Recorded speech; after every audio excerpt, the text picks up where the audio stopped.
Welcome back to my YouTube channel. It's good to be back with a very interesting topic. But before that, how are you all doing this weekend? I hope everybody's staying home safe and sound. Alright, without further ado, let's get right into today's topic, which is online class. This is a topic that is being discussed nationwide right now because students and teachers and other stakeholders are being affected because of the education that are being put at hold because of the pandemic. And you must have seen and heard it in the newspaper or in the debates and talk shows that the state level, local, national level have organized on this very concerning topic, which is why I have chosen this topic in order to address a few insights from different perspectives. Right. So I would like to start by reading a quote for you guys. With one hand on the phone and the other on the pen, and ears on the lecture and eyes on the screen, will this online class be evergreen? Will this online class be an effective intervene? This poses us a question to rethink about the circumstances and the situation we are in because of the pandemic, especially with concerning to our education system right now. Our education, as for most of us, are having online classes as of now, but when we come to think of India as a whole, there are a lot of students who cannot access education right now because of the pandemic. Millions of children across India are having to put an education at hold because of the pandemic, which is a very serious and concerning issue. But on the bright side, we are lucky ones, right, to be able to access education from the comfort of our home. And all this is possible because of our teachers and the other stakeholders for their tireless effort and working so hard and sincerely for all of us to be able to be having online classes without having to put a full stop or a comma to our education, which is the need, because we cannot just wait for everything to be over. All of us right now are in fear of what the future is going to hold for us. As a student, I fear for what the future is going to be, and I think it is the same for all the stakeholders as well. Right, so regarding this content, I was calling a few of my teachers back at home in my hometown in Manipur. That's where I'm from, right? So I was speaking to them. I wanted to know how the situation is over there, especially regarding the schools and colleges. So as far as I've gathered my information, there are plenty of schools that are doing online classes.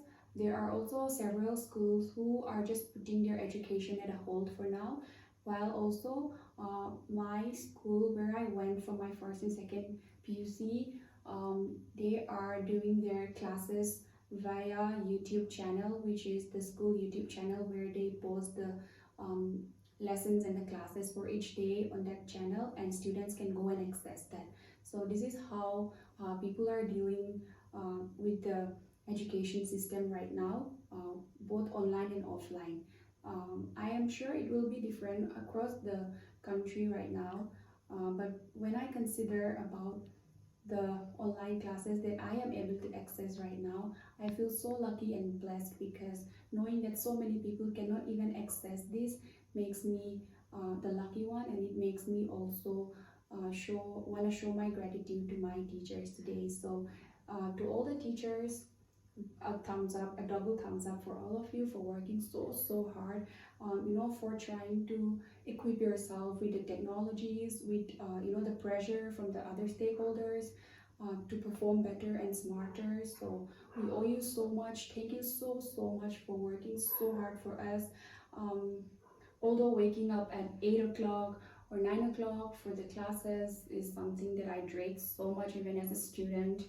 I'm not really a morning person, but then on the bright side, when I think of all the positive effect this entire thing has, it makes me realize that I can do so much aside from taking online classes, like what I am interested in. Like for example, it could be music, it could be art, it could be styling, it could be drawing, and so many other things, like cooking, for some of you. And this gives us a time to actually learn different things of our own interests and hobbies. Also, it gives us a very precious time to connect and rekindle with old friends and families and be close, and we can talk about deeper problems that our society have, within our families. And this is so important, and this pandemic obviously has made us realize the importance of family and togetherness. So every problem always have a solution, right? And every bad thing also have something good in it if we try to find the positive in it. So I think this pandemic has taught me that overall. But I would like to leave you all with a piece of advice before this video ends, which is let go of things you are not in control of, and what you are in control of, make the most utilization of that time, and because it's so precious, right?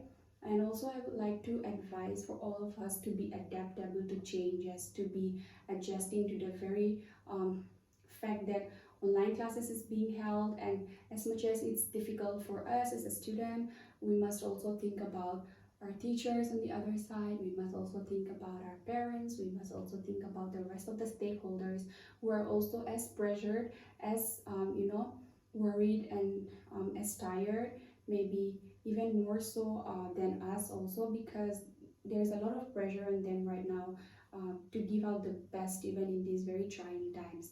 So I would like to leave you guys with this note. Thank you so much for tuning into my YouTube channel and watching this video. If you like the content, please share, like, subscribe, comment on what next to talk about. Thank you. Bye bye.